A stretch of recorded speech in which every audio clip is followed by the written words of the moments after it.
अस्सलामुअलैकुम दोस्तों, आज मैं इस लेक्चर में आप सबको पैरिटी बिट के बारे में बताऊंगा।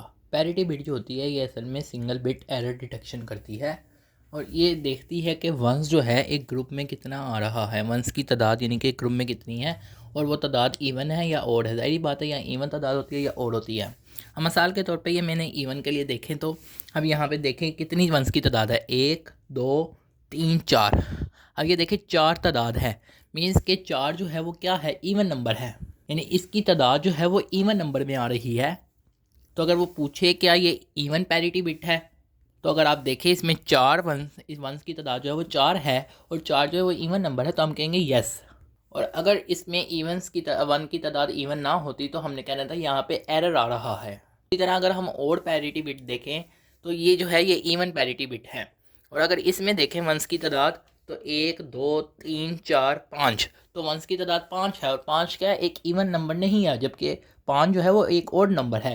तो ओड जो है, तो अब ये तो ओड पैरिटी बिट है। तो अगर वो पूछे कि क्या यह इवन पैरिटी बिट है तो आप कहेंगे नो और कहेंगे कि ये एरर है, इसमें ये एरर।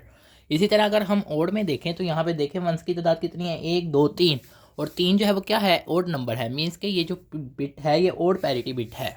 तो ये ओड के लिए जो है यस है। इसी तरह अगर हम देखें क्या ये भी ओड है, 1 2 3 4, इसमें वंस की तादाद 4 है जो कि इवन नंबर है, तो इसमें वंस की तादाद जो है इवन नंबर है और ये तो ओड पैरिटी बिट के बारे में पूछ रहा है, तो हम कहेंगे नो या यहाँ पे कहेंगे एरर है। इसी तरह ये आपका क्वेश्चन है, अब ये आपने बताना है कि क्या ये इवन पैरिटी बिट है या ओड पैरिटी बिट है। कमेंट में आपने इसका आंसर देना है।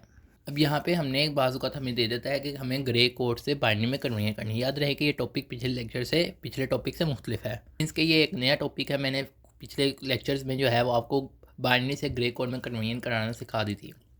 अब इसमें मैं आपको बाइनरी ग्रे कोड से बाइनरी में कन्वर्जन करना सिखाऊंगा।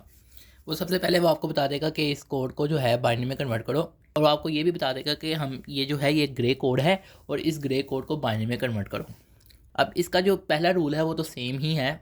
इसके जो मोस्ट सिग्निफिकेंट बिट है ये वाली, यानी कि ये जो लेफ्ट मोस्ट नंबर है, मीन्स के इसे हम मोस्ट सिग्निफिकेंट बिट भी कहते हैं या MSB भी कहते हैं, जो कि मैंने लास्ट लेक्चर में भी पिछले कुछ लेक्चर में बताया था, जो कि इसी में बताया था, जो कि बाइनरी से ग्रे कोड की कन्वर्जन थी।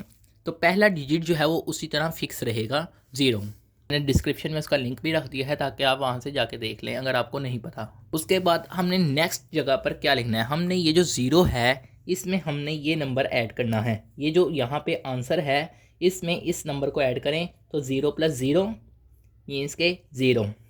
अब यहाँ पे 0 आ गया। इसी तरह ये जो नंबर आया है इसमें इस नंबर को ऐड करें तो 0 + 0 0। इसी तरह अब इस नंबर को इस 1 में ऐड करें तो 0 + 1 1। इसी तरह अब ये जो 1 आया है इसमें इस 0 को ऐड करें, 1 + 0 1। तो ये जो हमारा अब नंबर आया है ये हमारा बाइनरी में है। वो हमें बता देगा कि ये ग्रे कोड में हमने उसने नंबर दिया हुआ है और इसे बाइनरी में कन्वर्ट करके दिखाओ। तो ग्रे कोड से बाइनरी में कन्वर्ट करना और बाइनरी से ग्रे कोड में कन्वर्ट करना मुश्किल नहीं है, मगर दोनों के रूल जो हैं वो चेंज हैं एक दूसरे से। ऐसे आपने इन दोनों रूल्स को समझना है अच्छी तरह। इसी तरह मैं एक और कराया ताकि आपको मज़ीद बेहतर समझ आ जाए। अब देखिए ये नंबर है, सबसे पहले ये उसी तरह फिक्स रहेगा 0, पहला डिजिट है, जो पहला डिजिट होता है वो फिक्स रहता है।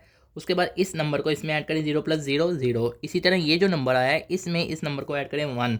अब 1 में +1 करें तो क्या आता है, हमने पढ़ा था कि 0 आता है और जो 1 कैरी में जाता है उसे हम छोड़ देते हैं। तो ये हमारा आंसर आ गया है। तो अब ये जो था ये ग्रे कोड में था, ये बाइनरी में है। वो हमें बता देगा कि ये ग्रे कोड में है, इसे बाइनरी में कन्वर्ट करो। आप सब दोस्तों का लेक्चर सुनने का शुक्रिया।